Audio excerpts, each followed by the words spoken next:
Hey guys, it's Chris. From terrible sportsmanship to ruining things for other gamers, join me as I reveal 8 times people took gaming way too far.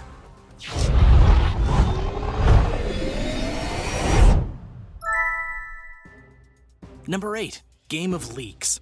In the gaming world, information about upcoming titles is more important than you might realize, mainly because gamers most times want to know as much about upcoming titles as they can, or at the very least know enough so they can judge whether they want to get the game or not. However, there's a difference between knowing the main points of a video game and knowing everything about it before you even play it. The latter is usually only necessary with certain titles, ones that don't have a major story or want players to be surprised by various aspects. So thus, the idea of gaming leaks is something that gets many gamers angry, which is ironic because it's usually gamers who supply the leaks. Whether it be through inside sources, early copies, or downright stealing, the leaks can come from anywhere at any time. And just to be clear, the difference between a leak and an info dump about a title is that the info dump is usually provided by the developer or publisher. Leaks are information that can spoil many things for players, such as in the recent launch of Pokemon Sword and Shield, where many of the new Pokemon were spoiled for the world to see, or when Super Smash Bros. Ultimate appeared to have a leak of upcoming gaming characters, ultimately proven to be false, but the larger fanbase believed it to be real, or the time that shipments of Kingdom Hearts 3 were stolen, and the development team at Square Enix had to delay the reveal of the ending of the game via an update to make sure it didn't hit the internet. Leaks are one of the biggest dangers to gamers who want a pure experience, and yet those leaks, they just keep on coming.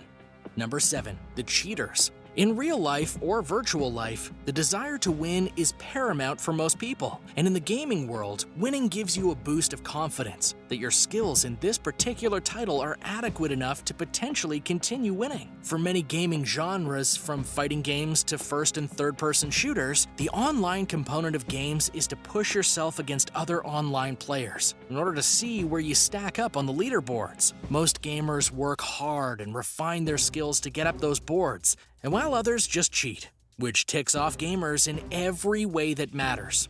While there are cheat codes in games at times, cheating online with other players is a major red flag, mainly because the people who do cheat oftentimes use custom programs to make them stronger or to make their foes weaker. In the case of the mega hit title Overwatch, PC players will upload special hacks to screw up a player's connection with their computer, making it so they lag or don't react in time. The cheating has gotten so bad that the team at Blizzard, among other companies who deal with cheaters, have had to up their own game to catch them all. Thousands upon thousands of players have been caught cheating and have subsequently been banned, and advances in anti-cheating technology have been implemented to try and curb the trend. But as long as there's a way to hack the system, cheaters will find a way to endure. Number 6. The toxic communities. At one point in time, bullying was strictly something that happened in the real world. Whether it was at school or at work, you couldn't bully someone unless they were nearby. But with the arrival of technology, that's all changed, and not for the better. Cyberbullying is a big part of the modern world, and people are getting chastised, ridiculed, and even more in the places they once found safe. And that includes video games. Because of online gaming, there's such a thing as text chats and even voice-to-voice chats via gaming headphones. While at one point in time it was a thing just to communicate with others, many gamers across many different genres and communities have taken it too far. Now anyone and everyone is able to be mocked, berated, embarrassed, and more online because there's virtually no way of repercussions due to it being free speech. Communities such as Call of Duty, Halo, Overwatch, Minecraft, Fire Emblem, World of Warcraft, League of Legends, and more have scores of gamers who go out of their way to humiliate those who can't or won't stand up for themselves. Due to this, many gamers have left those communities despite loving the games they were playing. Some people have even left gaming entirely because they don't want to deal with these people anymore. And now for number 5. But first, let me know your favorite video game in the comments below. Anyone else have Super Mario Bros. 3 spring to mind? Be sure to subscribe if you haven't already and join us on World List. Number 5. Bad sportsmanship. At one point in time, esports for video games were very niche, very small. But with the growth of the industry, there have been more and more tournaments. And the Overwatch League was one to bring a real league setting to the gaming world. In it, teams of 5 face off against one another in face-to-face competition to advance through the season. But that means that these people are really close to one another, and the intensity of the setting can cause them to take things too far, including throwing racial slurs at one another. One such person was XQC, who after losing a fight in a match said a racial slur at an opponent, starting a chain of events that would later get him kicked out of the league. His behavior did not improve, in fact it got worse, and he was later removed from another game, League of Legends, because of similar remarks. He isn't the only player to have done this though, and many other players have been banned, fined, or even had their prize money taken away because they did not treat players with the respect they deserve.